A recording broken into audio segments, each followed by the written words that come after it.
வணக்கம் நட்புகளே. இது ஜில்லுன்னு ஒரு காதல் கதையின் 4ஆம் பாகம். சிறு வயதிலிருந்தே கோயிலுக்குச் செல்லும் பழக்கமும் இறை நம்பிக்கையும் இல்லாதவள் ரேகா. அவள் கொண்ட காதலின் காரணமாக மன உளைச்சல் அதிகமானது. அவளால் முழுமனதாக எந்த காரியத்திலும் ஈடுபட முடியவில்லை. ரேகாவின் நிலையை அறிந்த அவளது தோழி ரம்யா, "ரேகா, உன் மன உளைச்சல் குறையணும்னா ஏதாவது கோயிலுக்கு போயிட்டு வா" என்றாள். ரேகா தனது வீட்டிலிருந்து நிறுவனத்துக்குச் செல்லும் வழியில் ஒரு சிவன் கோயில் இருந்தது. ஒரு நாள் தனது வாகனத்தில் தனது நிறுவனத்திற்கு சென்று கொண்டிருந்த ரேகா சிவன் கோயில் ஒலிக்கும் ஒரு பாடலை கேட்கின்றாள். அதில் சிவபெருமான் தன் பக்தனுக்காக காதல் தூது சென்றதை பற்றி அந்த பாடல் ஒலித்துக் கொண்டிருந்தது. அப்போதுதான் அவள் மனதிற்குள் கடவுள் என்றாலும் பக்தன் காதலுக்கு உதவுவாரோ, நாமும் இறைவனிடம் உதவி கேட்டால் என்ன என்ற யோசனை தோன்ற தனது வாகனத்தில் கோயிலுக்கு வெளிப்புறமாக நிறுத்தினாள். சுத்தமாக கோயில் சம்பிரதாயங்களை அறியாத ரேகா தனது காலில் இருந்த செருப்புடனே கோயிலுக்குள் செல்ல முற்படும் போது, அங்குள்ள பூவிற்கும் நடுத்தர வயது பெண் ஒருத்தி, "அம்மா, செருப்பை இங்க கழட்டி போட்டு போங்கம்மா" என்று கூறினாள். தனது காலணியை அவ்விடத்தில் கழட்டிவிட்டு கோயிலின் உட்புறத்தில் விஜயமானாள். உள்ளே சென்ற ரேகா கோவிலின் முதல் தெய்வமாக வீற்றிருக்கும் விநாயகரை காண்கிறாள். பிறர் எவ்வாறு வழிபடுகிறார்கள் என்று பார்த்தபடி வழிபட ஆரம்பித்தாள் ரேகா. விநாயகரிடம் தங்கள் பெயரை கொண்ட ஒருவரைதான் நான் தேடிக்கொண்டு உள்ளேன். அவர் விரைவில் எனக்கு கிடைக்க வேண்டும். அவரோடு நான் சேர வேண்டும் என்று வேண்டினாள். விநாயகர் வழிபாட்டை முடித்துவிட்டு வெளிவந்த ரேகாவை கண்ட ஒரு சாது, "உனக்கு கோயிலுக்கு வந்து பழக்கம் இல்ல, கடவுள் மேல நம்பிக்கையும் இல்ல. இப்ப மட்டும் திடீர்னு வந்துருச்சா நம்பிக்கை உனக்கு?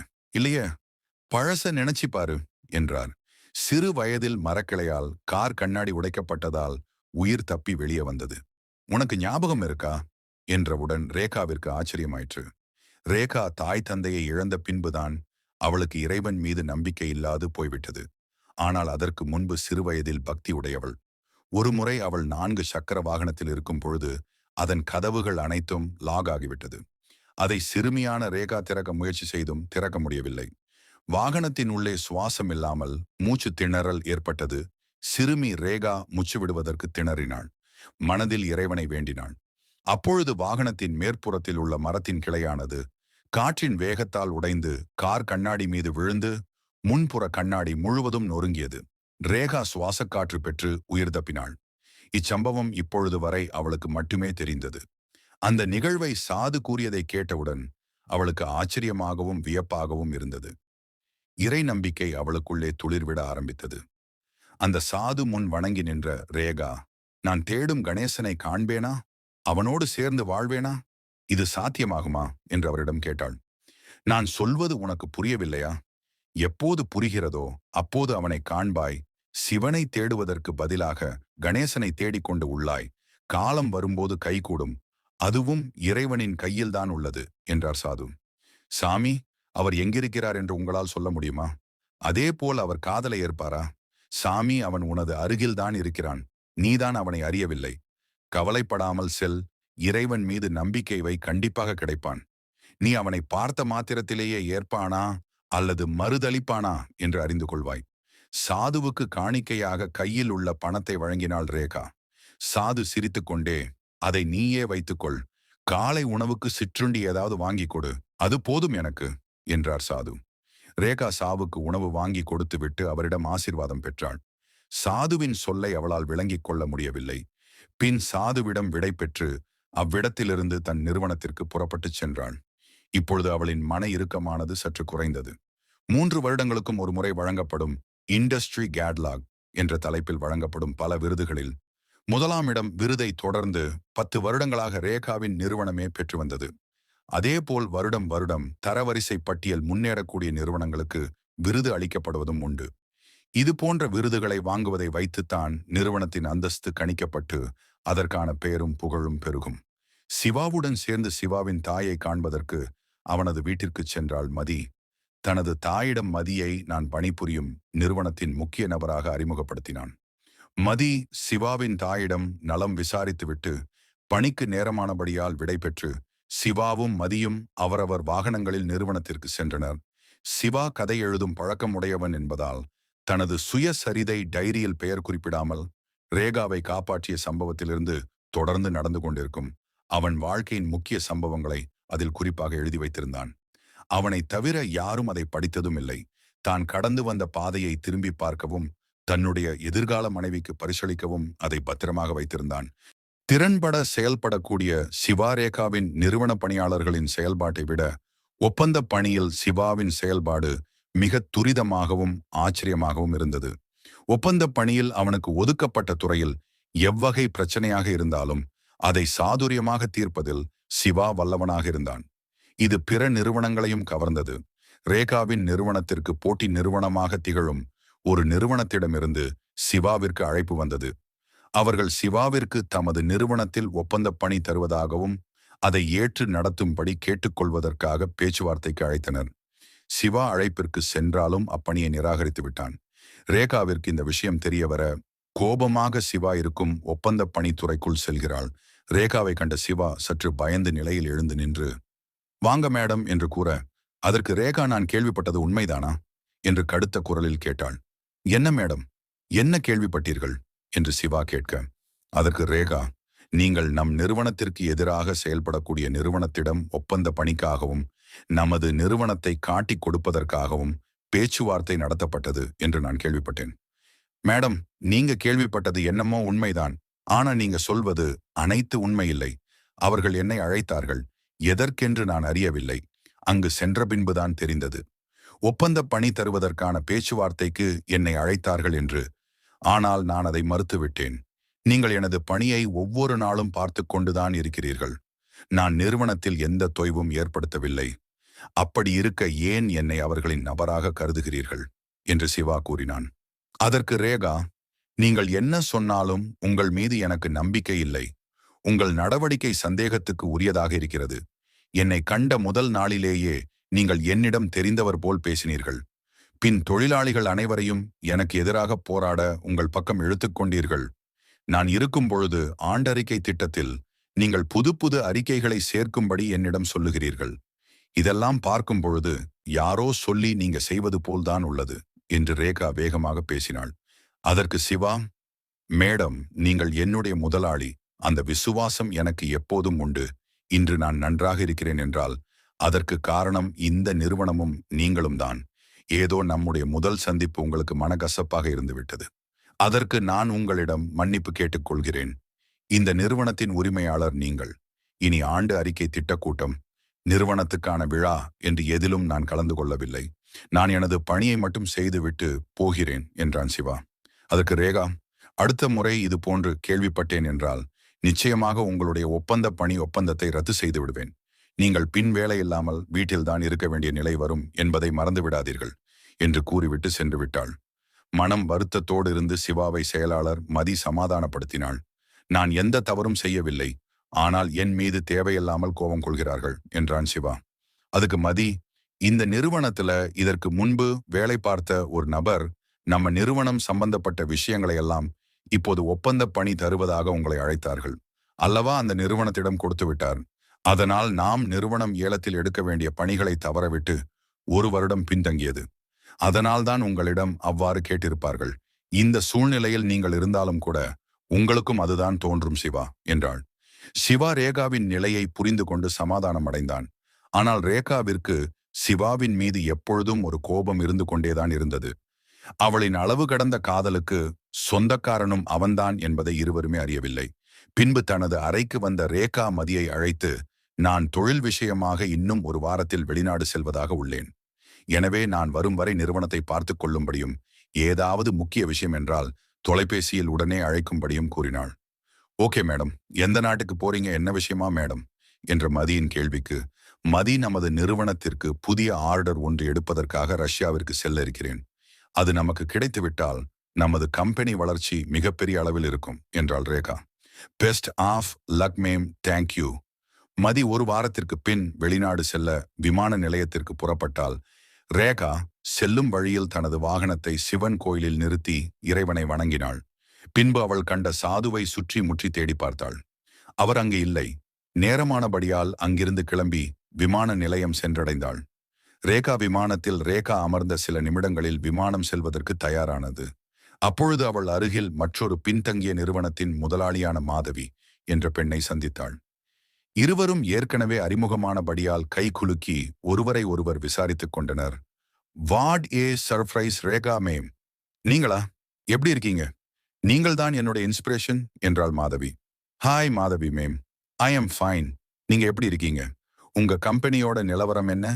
வீட்டில் அனைவரும் நலமா? என்ன விஷயமா ரஷ்யா போறீங்க என்ற விசாரணையும் கேள்வியும் தொடுத்தாள் ரேகா. வீட்ல எல்லாருமே நல்லா இருக்காங்க மேம். கம்பெனி எப்போதும் போல டல்லா தான் போய்கிட்டே இருக்கு. பேசாமல் அதை விட்டுவிடலாம் என்று தோன்றுகிறது. இப்போது இறுதி வாய்ப்பாக ஒரு ஆர்டர் எடுப்பதற்காக ரஷ்யா செல்கிறேன் என்றாள் மாதவி. இருவருமே வேறு வேறு ஆர்டர்களை எடுப்பதற்கு தான் சென்றார்கள். சென்ற விஷயம் வெற்றியானது. இருவருக்கும் அந்த ஆர்டர்கள் கிடைத்தது. பின் அங்கிருந்து நாடு திரும்பினார்கள். ரேகா இந்தியாவிற்கு திரும்பிக் கொண்டிருந்த வேளையில் மதியிடமிருந்து தொலைபேசி அழைப்பு வந்தது. அதை ஏற்று பேசிய ரேகா, என்ன விஷயம் மதி என்றாள். சாரி மேடம், ஒரு பேட் நியூஸ். சற்று நேரத்திற்கு முன்பு நமது நிறுவனத்தில் சிறு தீ விபத்து ஏற்பட்டது. ஆனால் அது அணைக்கப்பட்டு விட்டது. என்ன மதி, என்ன ஆச்சு? எதனால் தீ விபத்து ஏற்பட்டது? மேடம், ஏசி பிளான்ட்ல உள்ள கண்டென்சர் ஃபுல் ஹிட் ஆகி ஸ்பார்க் ஆயிருச்சு. அதனால் ஒரு ஏசி பிளான்ட் மட்டும் தீப்பிடித்து எரிந்து விட்டது. அது பரவுவதற்குள் தீயணைப்பு வீரர்கள் விரைவாக வந்து அணைத்து விட்டனர். ஓகே, நீ என்னன்னு பாத்துக்கோ, நான் ஈவினிங் வந்துருவேன் என்று போனை துண்டித்தாள் ரேகா. மாலை வேளையில் விமானமானது வந்தடைந்து விமான நிலையத்தை விட்டு வெளிவந்த ரேகா தனது 4 சக்கர வாகனத்தை எடுத்துக்கொண்டு நிறுவனத்தை நோக்கி செல்கிறாள். அப்போது கணேசனை பற்றி சிறு துப்பு கிடைத்திருப்பதாக மருத்துவரிடமிருந்து அழைப்பு வந்தது. உடனே அவள் செல்லும் திசையை மாற்றி வாகனத்தை மருத்துவமனை நோக்கி செலுத்தினாள். ரேகா வருவதற்கு காலதாமதமானதை கண்ட மசி உடனே தொலைபேசி மூலம் அவளை அழைக்கிறாள். அழைப்பை ஏற்ற ரேகா, நான் மருத்துவரை காண செல்கிறேன், நான் வருவதற்கு சற்று தாமதமாகும் என்றாள். மருத்துவரை கண்ட ரேகா, என்ன விஷயம் டாக்டர், சொல்லுங்க. என்ன துப்பு கிடைச்சிருக்கு? அவரின் வீடு தெரிந்து விட்டதா? இப்பொழுது சென்று அவரை காணலாமா என்று காதலின் மிகுதியால் வரிசையாக கேள்விகளை கேட்டுக்கொண்டே இருந்தாள். ரேகா மேம், கொஞ்சம் பொறுங்க. நமது மருத்துவமனைக்கு அருகில் ஒரு மருந்து கடை உண்டு. உங்களுக்கு ஆக்சிடென்ட் நடந்த அன்று உங்களை மருத்துவமனையில் சேர்த்த கணேசன் பின் எதிரே உள்ள மருந்து கடையில் மருந்து வாங்கியுள்ளான். நான் யதார்த்தமாக அந்த கடையில் அவனின் அடையாளம் சொல்லி கேட்கும் போதுதான் அந்த மருந்து கடையில் உள்ள வாலிபன் கணேசன் வந்து கேன்சர் நோயாளிகளுக்கு தரக்கூடிய மாத்திரையை வாங்கி சென்றதாக தெரிவித்தான். ஆனால் மருந்து கடைக்காரர் கணேசனை பற்றி எந்த விவரமும் அறியவில்லை. டாக்டர், கணேசன் வீட்டில் யாருக்காவது இந்த நோய் இருக்கும் என்று நினைக்கிறேன். ஆனால் இன்றைய காலகட்டத்தில் அந்நோய் உள்ளவர்கள் பல பேர் இருக்கிறார்கள். நாம் எவ்வாறு கண்டடைவது? ஏதாவது வழி சொல்லுங்கள் என்றாள் ரேகா. ஆம், நிச்சயமாக அதற்கு ஒரு வழி உண்டு ரேகா மேடம். அதை நான் செய்துவிட்டேன். இன்னும் சிறிது நாளில் கணேசனை நீங்கள் கண்டுவிடலாம் என்றார் மருத்துவர். ரேகாவின் மனம் மிகுந்த மகிழ்ச்சி அடைந்தது. பட்டாம்பூச்சிகள் பறந்த வண்ணம் இருந்தது. அவள் மனதில் என்னவனை காணப்போகிறேன் என்ற ஆர்வமும் ஆசையும் மிகுந்தவளாக மருத்துவரிடமிருந்து விடைபெற்று தனது நிறுவனத்திற்கு சென்றாள் ரேகா. நிறுவனத்திற்கு வந்து இறங்கிய உடனேயே மதியுடன் சேர்ந்து தீப்பிடித்து எரிந்த ஏசி பிளான்ட் பகுதிக்கு சென்று பார்வையிட்டாள். அப்போது நான் இல்லை என்று கூறினான் சிவா. நிறுவனத்தில் இல்லாமல் வேறு எங்கு சென்றீர்கள் என்ற ரேகாவின் கேள்விக்கு அமைதி காத்தான். சிவா அருகில் இருந்த மதி ரேகாவின் காதருகே வந்து, மேடம், சிவா அம்மா உடல்நிலை சரியில்லாதவர்கள், அவர்களுக்கு உணவு கொடுத்துவிட்டு வந்து விடுவார். அந்த சமயத்தில்தான் தீ விபத்து நடந்துள்ளது என்றாள். அதற்கு ரேகா, ஒருவேளை இவர் இங்கு இருந்திருந்தால் இந்த விபத்து நடந்த நிலையில் ஆரம்பத்திலேயே தடுத்திருக்கலாம் அல்லவா? இனி நீங்கள் உங்கள் வீட்டிற்கு அடிக்கடி செல்லக்கூடாது. உங்கள் தாயை கவனிப்பதற்கு சம்பளத்திற்கு செவிலியரை நிர்ணயித்துக் கொள்ளுங்கள் என்றாள் ரேகா. ஆனால் சிவா இதற்கு மறுப்பு ஏதும் கூறவில்லை. அமைதியாகவே இருந்து விட்டான். எங்கு நாம் பேசினால் ரேகா மிகுந்த கோபப்படுவார்கள் என்று எண்ணிய சிவா மௌனம் காத்து நின்றான். மதியும் ஒன்றும் கூறாமல் ரேகாவுடன் அவர்களின் அறைகளுக்கு சென்று விட்டனர். இந்நிலையில் சிறந்த முன்னேற்றத்திற்கான வருடாந்திர விருது ரேகாவின் நிறுவனத்திற்கு வழங்கப்பட்டது. அதை காண்பதற்கு உடன் வரும்படி சிவாவை மதி அழைத்தாள். ஆனால் சிவா, நான் எந்த நிகழ்விலும் கலந்து கொள்ள மாட்டேன் என்று கூறிவிட்டபடியால் கலந்து கொள்ளவில்லை. வருடாந்திர விழாவில் சிறந்த முன்னேற்றத்திற்கான முதல் பரிசை ரேகாவின் நிறுவனம் எப்பொழுதும் பெறுவது போல் பெற்றது. அதில் கலந்து கொண்ட ரேகா நிறுவன அதிகாரிகள் அனைவரும் சிவாவின் காதுபடவே மேடம் ரேகாவை மிக பெருமையாக பேசினார்கள். மதியும் சிவாவின் இடத்திற்கு வந்து வருடாந்திர விருது வழங்கும் விழா நிகழ்ச்சியில் நடந்தவற்றை ஒவ்வொன்றாக கூறினான். சிவா, இந்த முறையும் வருடாந்திர விருது நமது நிறுவனத்திற்கு வழங்கப்பட்டுள்ளது. அதேபோல் 3 வருடங்களுக்கு ஒரு முறை நடக்கக்கூடிய இண்டஸ்ட்ரி கேட்லாக் என்ற தலைப்பில் கடந்த 10 வருடங்களில் ஒரு வருடத்தை தவிர மற்ற அனைத்து வருடங்களில் நாமே முதலிடம் பெற்றிருக்கின்றோம். இது மிகுந்த மகிழ்ச்சி அளிக்கிறது என்றாள் மதி. அதற்கு சிவாவும், அப்படியா, சூப்பர், எனக்கு மிகுந்த மகிழ்ச்சிதான். ஆனால் என்ன, அந்த விருது விழாவை காண்பதற்கு தான் எனக்கு கொடுத்து வைக்கவில்லை என்றான். சிவா, நீங்க வந்து இருக்கலாம்ல என்றாள் மதி. சிவா அதற்கு, இல்ல மதி, நான் எதிலும் கலந்து கொள்வதை ரேகா மேடம் அவர்கள் விரும்புவதில்லை. நான் அவர்களிடம் எதிலும் கலந்து கொள்ள மாட்டேன் என்றும் கூறிவிட்டேன். ஒருவேளை நீங்கள் என்னை அழைத்ததற்கு நான் வந்திருந்தால் எனக்கு அது பெரும் பிரச்சனையாக தான் முடியும் என்று மதியுடன் பேசிக் கொண்டிருந்த போதே சிவாவிற்கு ஒரு தொலைபேசி அழைப்பு வந்தது. அந்த அழைப்பை ஏற்று பேசிய சிவாவின் மறுமுனையிலிருந்து ஒரு இன்ஜினியரின் குரல், ஹலோ சிவா சாருங்களா, ஷார் சைடு இன்ஜினியர் பேசுறேன். இங்க சைட்ல வேலை பார்க்குற கங்காமா என்ற உங்கள் வீட்டிற்கு அருகில் உள்ள பெண் மாடி படியிலிருந்து தவறி விழுந்துட்டாங்க. அவர்களுக்கு பலத்த காயம் ஏற்பட்டிருக்கு. 108 மூலம் ஜிஎஸ்க்கு அனுப்பி வச்சிட்டோம். அதை தெரிவிக்க தான் கூப்பிட்டேன் சார். சார், என்ன சொல்றீங்க? கங்கம்மாக்கு என்ன ஆச்சு? நீங்க பாத்தீங்களா சார்? பெரிய இன்ஜுரிய, உயிருக்கு ஆபத்து ஏதும் இல்லையே. பாவம் சார், அவர்களுடைய கணவரும் முடக்குவாதத்தால் படுத்த படுக்கையாக இருக்கிறாரு. அவங்களுக்கு 5 வயசுல ஒரு குழந்தை இருக்கிறாள். அவள் பேர் கயல். அவர்கள் இருவரையும் இந்த அம்மாதான் கூலிமா தொழில் செய்து காப்பாற்றி வருகிறார் என்றான் சிவா. சாரி சார், நிலைமை கொஞ்சம் சீரியஸ் தான். என்னால வார்த்தையால சொல்ல முடியல. மாடியிலிருந்து விழுந்ததனால் தலையில் பலமாக அடிபட்டிருக்கிறது. இவ்வாறு அவர் சொல்லிக் கொண்டிருக்க சிவாவின் கண்ணிலிருந்து கண்ணீர் வரத் தொடங்கியது. அருகில் இருந்த மதி, சிவா, என்ன ஆயிற்று? ஏன் அழுகிறீர்கள்? என்ன விஷயம்? சிவா அதற்கான காரணத்தை எடுத்துக் கூறினான். மதி, நான் மருத்துவமனை சென்று கங்காமாவை பார்த்துவிட்டு வருகிறேன் என்று நிறுவனத்திலிருந்து கிளம்பி ஜிஎஸ் மருத்துவமனைக்கு சென்றான். அங்கு சிவாவிற்கு பெரும் அதிர்ச்சி காத்துக் கொண்டிருந்தது. சிவா மருத்துவமனையில் தற்போது மாடியிலிருந்து விழுந்து அடிபட்ட கங்கம்மா என்ற பெயருடைய பெண் எங்கு உள்ளார்கள் என்று விசாரித்த பொழுது அவர்கள் மார்ச்சரிக்கு வழிகாட்டினர். அங்கு சென்று பார்த்த சிவா மரணமடைந்த நிலையில் துணியால் முகம் முழுவதும் போர்த்தப்பட்டு போஸ்ட் மார்டம் செய்யப்பட்டு வைத்திருந்தனர். சிவாவின் மனம் பதறியது. கண்ணீர் விட்டு அழுதான். மருத்துவமனையின் பார்மாலிட்டியை முடித்துக்கொண்டு கங்காமாவின் உடலை பெற்று வீட்டிற்கு சென்று இறுதி சடங்கு செய்யும் வரை உடனிருந்து பார்த்து கொண்டான். தனது தாய் இறந்தது கூட தெரியாத கயல் என்னும் சிறு குழந்தை அங்கு ஓடியாடி விளையாடிக் கொண்டிருந்தது. மறுநாள் காலை நிறுவனத்திற்கு சென்ற சிவா மதியை சந்தித்தான். அவளிடம் கயல் தந்தை மற்றும் கயலை கவனித்துக் கொள்ள ஆளில்லாத பட்சத்தில் அவர்களுக்கு ஏற்ற வழி அமைத்துக் கொடுப்பதற்கு என்ன செய்யலாம் என்று மதியிடம் யோசனை கேட்டான். அதற்கு மதி, கவலைப்படாதீர்கள் சிவா, ஒரு ட்ரஸ்ட் ஹாஸ்பிடல் இருக்கு. அதில் கயலின் அப்பாவை சேர்த்து விடலாம். கயலையும் அந்த ட்ரஸ்ட் நிறுவனத்தின் உள்ள பள்ளிக்கூடத்தில் சிறு பிள்ளைகள் வளரக்கூடிய ஹாஸ்டலில் படிக்கவும் தங்கவும் வைத்து விடலாம் என்று யோசனை கூறினாள். அதேபோல் மதி உதவியோடு சிவாவும் அவர்களை அந்த ட்ரஸ்ட் நிறுவனத்தில் சேர்த்தான். இதே சமயத்தில் சிவா தாயின் உடல் நலக்குறைவின் காரணமாக அவருக்கு மருத்துவம் அறுவை சிகிச்சை செய்வதற்காக அதிக தொகை ஒன்று தேவைப்பட்டது. அதன் காரணமாக சிவா வங்கி ஒன்றில் கடன் வாங்குவதற்காக தன்னை பற்றியும் தான் வேலை பார்க்கும் நிறுவனத்தை பற்றி வங்கி அறிக்கையில் குறிப்பிட்டு சமர்ப்பித்திருந்தான். இதற்கு மதி உதவுவதாக சொல்லியிருந்தாள். சிவாவின் ஆவணங்களை சரிபார்ப்பதற்காக வங்கி அதிகாரிகள் நிறுவனத்திற்கு விசாரணை செய்ய வந்தனர். அப்போதுதான் கயலின் தாயார் இறந்த தகவல் வந்தவுடன் சென்று விட்டான் சிவா. வங்கி அதிகாரிகள் வரும்பொழுது நிறுவனத்தில் சிவா இல்லை.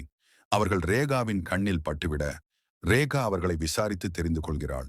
அந்த வங்கி அதிகாரிகளிடம் சிவா தனது நிறுவனத்தில் ஒப்பந்த பணிகாரர் என்றும் எப்போதும் வேண்டுமானாலும் நிறுவனத்திலிருந்து வெளியேற்றப்படலாம். அவர் நிறுவனத்தின் நிரந்தர தொழிலாளி அல்ல.